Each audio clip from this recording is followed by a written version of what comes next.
बिस्मिल्लाहिर्रहमानिर्रहीम। अस्सलाम वालेकुम क्लास 2। उम्मीद है सब बच्चे खैरियत से होंगे। प्यारे बच्चों, आज हम अपना लेसन पढ़ेंगे डॉक्टर साहब, जिसका कुछ हिस्सा हमने पढ़ लिया था पेज नंबर 72 यानी 72 पर। आज 73 जो 73 पर है, आज हम इसका बाकी हिस्सा पढ़ने जा रहे हैं। तो आइए हम इसकी रीडिंग करते हैं। कुछ पिछला मैं आपको रिपीट कर देती हूँ कि वकार के बारे में बताया जा रहा है कि वकार बहुत अच्छा बच्चा है, सबकी इज्जत करता है, लेकिन उससे डॉक्टर नापसंद थे। उसकी वजह ये थी कि जब वो डॉक्टर के पास जाता था तो डॉक्टर उसे कड़वी कड़वी दवाइयाँ देता था और सम टाइम उसे टीका भी लगा देता था। तो इसकी वजह से उसे डॉक्टर जो हैं वो बुरे लगने लग गए, चिड़ हो गई उसे डॉक्टरों से, और वो डॉक्टरों के पास जो है वो बहुत कम जाता था, क्योंकि वो अपनी सेहत का बहुत ख्याल रखता था ताकि डॉक्टर के पास जाना ही ना पड़े। तो आइए हम इससे आगे आज रीडिंग करते हैं। एक दिन उसने अपने दोस्त के साथ मिलकर ठेले वाले से आलू छोले लेकर खा लिए। आलू छोले थे भी बहुत लजीज। लजीज का मतलब होता है मज़ेदार यानी जायकेदार। एक के बाद दूसरी प्लेट भी खा ली। आधी रात को उसकी आंख खुल गई। इसके पेट में शदीद दर्द हो रहा था। दर्द इतना शदीद था कि वो रोने लगा। अम्मी की भी आंख खुल गई। दादी जान ने हाजमे के चूरन भी दिया, मगर कुछ फर्क ना हुआ।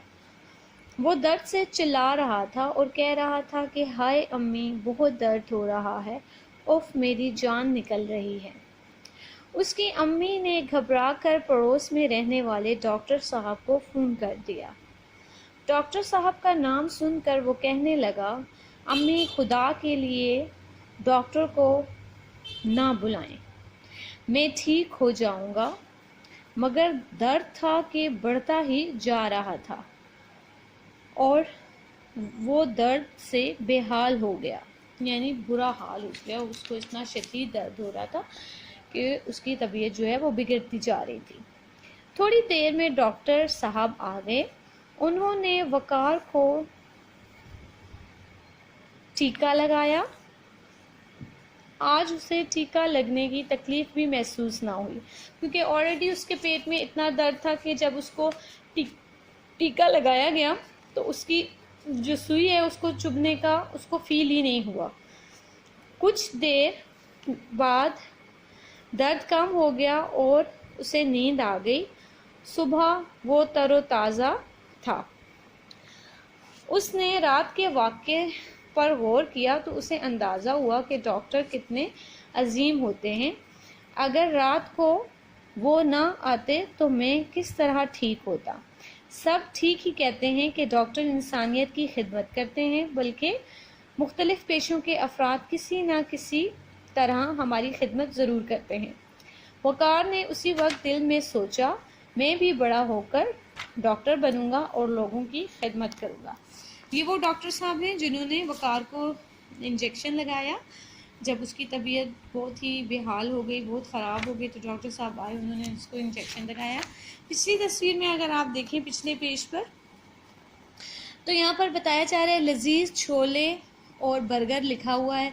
और ये बच्चे जो खा रहे हैं, आप इनको देखें कि इनके खाने पर कैसी जो है वो मक्खियाँ भिनभिना रही हैं, लेकिन वो खुशी खुशी ये आलू छोले खा रहे हैं। इनमें से ये एक बच्चा जो है वकार है, जिसने आलू छोले खाए और रात को उसके पेट में शदीद दर्द हुआ। उसने अपनी अम्मी को सही परेशान किया दर्द की वजह से, क्योंकि आप देखें आलू छोले यहाँ पर ये खुले पड़े हुए हैं, इनको किसी भी तरीके से कवर नहीं किया गया। जब ये इनके ऊपर मक्खियाँ बैठती हैं तो जरासीम बैठते हैं और वो जरासीम आपके पेट के अंदर चले जाते हैं जब आप उनको खाते हैं।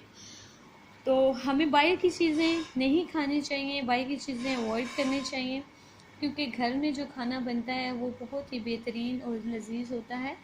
तो कोशिश करें कि सब बच्चे घर की बनी हुई चीज़ें खाएं, अपनी फेवरेट चीज़ें बनवाएं। आप चाट बनवा लें, बर्गर बनवा लें, जो चीज़ें आप बाहर से खाते हैं वही आप अपनी मदर्स को, अपनी माओ को कहें कि आपको घर में बना दें। तो उसमें ये होता है, एक तो ख़र्चा कम हो जाता है, आपके पैसे की भी बचत हो जाती है, और दूसरा ये कि आपको साफ़ सुथरा खाना मुहैया होता है जिसके खाने से आप बीमार नहीं होते। तो सफाई का ख्याल रखना चाहिए और हाथ धोकर खाना चाहिए। ग्लास वगैरह जो चम्मच आप यूज़ कर रहे हैं उनको भी कोशिश करें कि धोकर खाएं। जैसे आजकल कोरोना की वजह से आपको देखें बार बार हैंड वॉश करवाए जा रहे हैं, सैनिटाइज़र का इस्तेमाल करवाया जा रहा है। तो ये सब क्या है, ये सब हमारी सेहत के लिए हो रहा है कि इससे जो है वो हमें बीमारी ना लगे और हम बीमार ना हों। तो सब लोग देखें इस पे अमल कर रहे हैं, अपने हाथ साफ़ सुथरे रखते हैं, बार बार हाथ धोते हैं, सैनिटाइज़र यूज़ करते हैं, इसीलिए ताकि जो है वो हम बीमार ना हों और हम डॉक्टर के पास ना जाएं। तो उम्मीद है कि सब बच्चे जो हैं वो मेरी बात पर अमल करेंगे और वक़ार की तरह बाहर से आलू छोले लेकर नहीं खाएंगे, बल्कि खुद घर में खाना बनाकर खाएंगे। तो आज का आपका यही काम है, सब बच्चों ने इसकी रीडिंग मुकम्मल करनी है, इसको पढ़ना है और इस पर अमल भी करना है। अल्लाह हाफ़िज़।